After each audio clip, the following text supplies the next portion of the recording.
Bismillahirrahmanirrahim. Assalamualaikum warahmatullahi wabarakatuh. Untuk memenuhi tugas final mata kuliah Psikologi Perkembangan, saya atas nama Fira Ingkani dengan NIM 218011082 dari Fakultas Agama Islam akan mempresentasikan materi saya yang berjudul Aspek-aspek yang mengalami perkembangan individu. Di sini ada beberapa topik pembahasan yang akan saya bahas.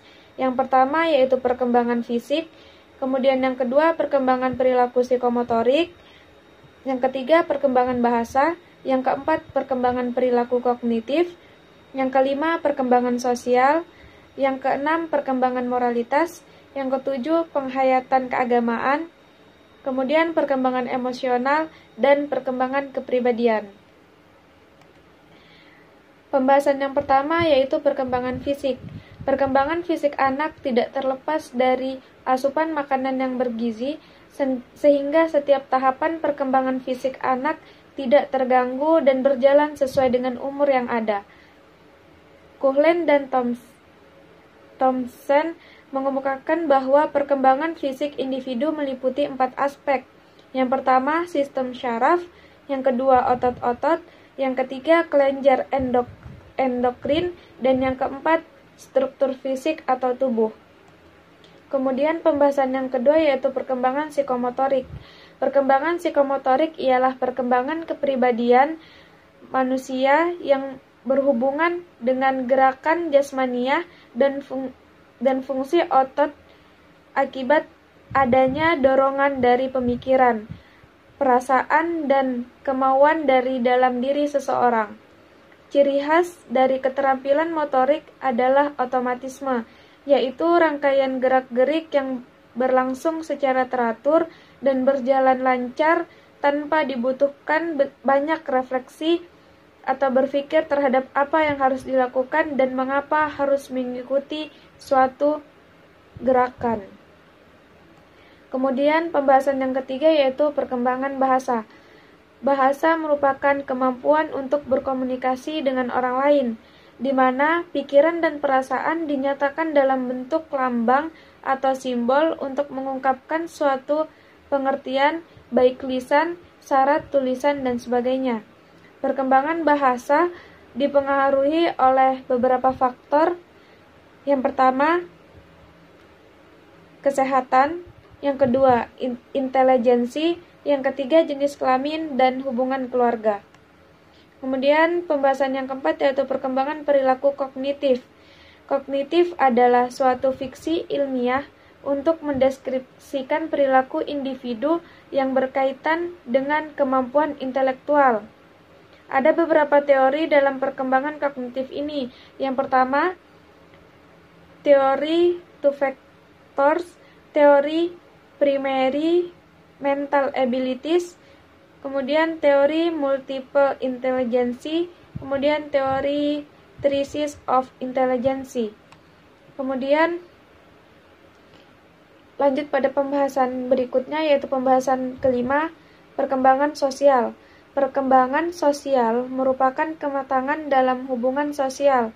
Dapat juga diartikan sebagai proses belajar atau menyesuaikan diri terhadap norma-norma kelompok, moral, dan tradisi, meleburkan diri menjadi satu kesatuan, saling berkomunikasi, dan bekerja sama. Sosialisasi dari orang tua sangatlah penting bagi anak, karena dia masih terlalu muda dan memiliki pengalaman untuk membimbing perkembangannya sendiri ke arah kematangan sosial. Lanjut pada pembahasan keenam yaitu perkembangan moralitas. Secara harfiah, istilah moralitas berarti sama dengan istilah etika. Tapi, dalam praktiknya, istilah moral jauh berbeda karena moral adalah semangat atau dorongan batin diri seseorang untuk melakukan atau tidak melakukan sesuatu dilandasi oleh nilai-nilai tertentu yang diyakini seseorang sebagai sesuatu yang baik atau buruk. Faktor yang mempengaruhi moral ialah yang pertama, konsisten dalam mendidik anak, yang kedua, sikap orang tua dalam keluarga, yang ketiga, penghayatan dan pengalaman yang dianut orang tua, kemudian yang keempat, sikap konsisten orang tua dalam menerapkan norma-norma. Lanjut pada pembahasan ketujuh, perkembangan penghayatan keagamaan. Penghayatan keagamaan adalah suatu perkembangan yang berproses melalui agama. Perkembangan beragama seseorang dipengaruhi oleh faktor pembawaan dan lingkungan. Adapun faktornya yang pertama yaitu faktor pembawaan atau internal. Faktor yang membedakan manusia dengan hewan adalah bahwa manusia mempunyai fitrah atau pembawaan beragama atau homo religius. Kemudian yang kedua, faktor lingkungan atau eksternal.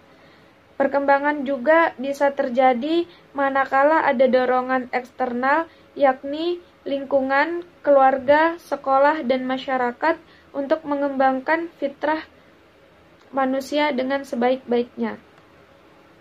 Kemudian materi yang ke-8 yaitu perkembangan emosional. Emosional adalah suasana yang kompleks dan getaran jiwa yang menyertai atau muncul sebelum atau sesudah terjadinya perilaku. Emosi didefinisikan sebagai berbagai perasaan yang kuat, berapa perasaan benci, takut, marah, cinta, senang, kasih sayang. Emosi merujuk pada suatu perasaan atau pikiran khasnya, suatu keadaan biologis dan psikologis, serta serangkaian kecenderungan untuk bertindak. Emosi merupakan suatu keadaan atau perasaan yang bergejolak dalam diri individu yang sifatnya disadari. Kemudian pembahasan yang terakhir atau pembahasan yang ke-9 yaitu perkembangan kepribadian.